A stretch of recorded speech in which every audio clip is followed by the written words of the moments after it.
Hello दोस्त, selection लेने के लिए तीन चीजें सबसे महत्वपूर्ण होती है, जिसमें सबसे पहले चीज है रणनीति।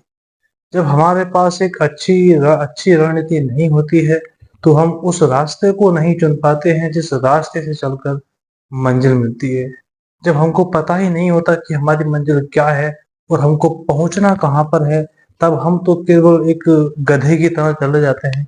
हमारे पास कोई विजन नहीं होता कि हमको आखिर पहुंचना कहाँ पर। तो आपकी लाइफ में जो रणनीति है उसका होना बहुत जरूरी है। मान के चलिए कि आपके पास रणनीति नहीं है तो आप कैसे पहुंचेंगे। तो जब आपके पास रणनीति नहीं होती तो आप बिना रणनीति के काम करना शुरू कर देते हैं। 2-4 साल काम करना शुरू करते हैं, आपको यही नहीं पता कि हमको पहुंचना क्या है। आपको पढ़ना शुरू कर दिया, आपको यही नहीं पता कि पढ़ना कैसे है और हमको क्या पढ़ना है। तो बहुत प्रॉब्लम्स का सामना करना पड़ सकता है कि जब आपको नहीं पता कि हमारी रणनीति इस प्रकार से होनी चाहिए, इस प्रकार से होनी चाहिए। आप पढ़ते हैं 2-4 साल तो इधर उधर अपना टाइम खराब कर देते हैं। आपको यही नहीं पता कि हमको पढ़ना किस प्रकार से था, क्या पढ़ना था और हमें दिन में कितने घंटे पढ़ना था। इस प्रकार की सारी प्रॉब्लम्स का सामना करना पड़ता है। तो इसीलिए मेरे प्यारे बच्चों, सबसे पहले आप अपनी रणनीति को बनाइए और उस पर अमल कीजिए। इसी प्रकार दूसरी जो चीज होती है उसको हम बोलते हैं डिसिप्लिन। आपने जो अपनी रणनीति बनाई है, अगर आप उस रणनीति पर डिसिप्लिन होकर काम कर लेते हैं तो यकीन मानना कि आप अपनी मंजिल को एक दिन जरूर पा जाएंगे। उस पर डिसिप्लिन होना हर किसी के बस की बात नहीं होता। इस संसार में जितने भी 10% लोग कामयाब होते हैं, उनमें सिर्फ एक ही चीज था कि उनकी जो रणनीति थी, उन्होंने उस रणनीति को डिसिप्लिन होकर काम किया। अगर यकीन मानना, मैं आपको एक एग्जाम्पल समझाता हूँ कि अगर आप किसी एक रणनीति पर 21 दिन तक डिसिप्लिन होकर कार्य करने लग जाते हैं या कार्य कर लेते हैं, तो यकीन मानना कि आपको सफलता 100% श्योर हो जाती है। आपकी सफलता मिलना बहुत आसान हो जाता है।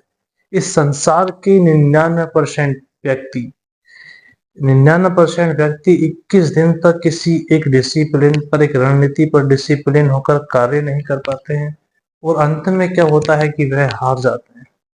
केवल 1% ही लोग होते हैं जो 21 दिन तक डिसिप्लिन होकर किसी कार्य को कर पाते हैं और वह सफलता पा जाते हैं। और जो 1% लोग होते हैं वह स्टूडेंट होते हैं, और वही स्टूडेंट होते हैं 1% जिनका सिलेक्शन होता है और आगे चलकर अपने अपनी लाइफ को अच्छे से एंजॉय करते हैं। और तीसरी जो चीज होती है वो होती है कि पढ़ाई में मन नहीं लगना। पढ़ाई को ध्यान से नहीं पढ़ना या पढ़ाई में ध्यान नहीं लगना। अभी आपने हाल ही में एक यूट्यूब पर काफी वायरल हो रहे हैं बाबा, जिनको आईआईटी बाबा के नाम से जाना जाता है। उन्होंने आईआईटी बॉम्बे से आईआईटी करी है। उसके पास शायद इन्होंने कार्टून जो होते हैं, एनिमेशन को एक कोर्स किया हुआ।